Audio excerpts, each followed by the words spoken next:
আগামী 5ই আগস্ট জুলাই গণ অভ্যুত্থান দিবস 2026 শিরোনামে একটি অনুষ্ঠান করা হবে এবং সেটি করা হবে চীন মৈত্রী সম্মেলন কেন্দ্রে। সেখানে আমাদের মাননীয় প্রধানমন্ত্রী চিফ গেস্ট হিসেবে উনি উপস্থিত থাকবেন। সেখানে আমন্ত্রিত হবেন বিগত 2024 সালের জুলাই আগস্ট গণ অভ্যুত্থানে শহীদ পরিবার এবং আহত পরিবারবৃন্দ। আমরা ভোর 6টায়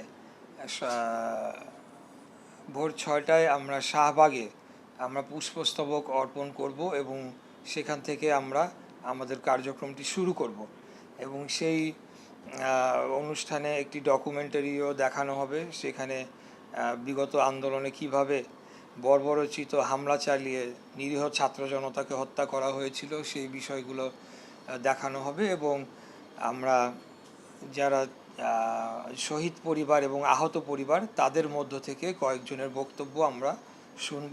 এই ধরনের একটি প্রোগ্রাম রাষ্ট্রীয়ভাবে আগামী 5ই আগস্ট পালন করা হবে, যেখানে রাষ্ট্রের সর্বোচ্চ যারা কর্মকর্তাবৃন্দ সহ সকলে যারা আছেন ওনারা উপস্থিত থাকবেন। 16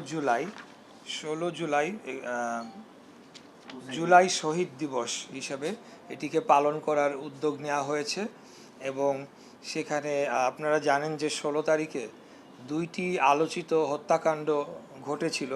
যেই দুইটি আলোচিত হত্যাকাণ্ডের পরবর্তীতে আসলে এর একটা প্রভাব শুধু দেশব্যাপী নয়, বিশ্বব্যাপী ছড়িয়ে পড়ে এবং এই আন্দোলনকে আরও বেগবান করে তোলে, আরও ত্বরান্বিত করে তোলে। তো সেখানে আমাদের আপনারা আলোচিত হত্যাকাণ্ড শহীদ আবু সাঈদের ঘটনা আপনারা জানেন। বেগম রোকেয়া বিশ্ববিদ্যালয় রংপুরে অবস্থিত। সেখানে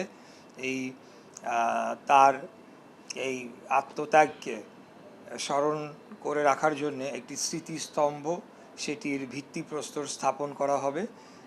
সেখানে আমাদের মুক্তিযুদ্ধ বিষয়ক মন্ত্রণালয়ের মাননীয় মন্ত্রী জনাব আহমেদ আজম খান তিনি উপস্থিত থাকবেন সেই ভিত্তিপ্রস্তর স্থাপন করার জন্য। এর পাশাপাশি আমরা শহীদ ওয়াসিম আকরাম, যেটি আরেকটি আলোচিত হত্যাকাণ্ড, সেটি ঘটেছিল চট্টগ্রামে এবং তার বাড়ি হলো কক্সবাজারের পেকুয়াতে। তো সেই জায়গাতে আমরা একই রূপে একই মর্যাদায় একটি স্মৃতিস্তম্ভ স্থাপন করব এবং সেটি পরবর্তীতে সেটির নকশা চূড়ান্ত করা হবে, কিন্তু সেই দিন আমি সেখানে গিয়ে সেটির ভিত্তিপ্রস্তর স্থাপন করব। এটি আমাদের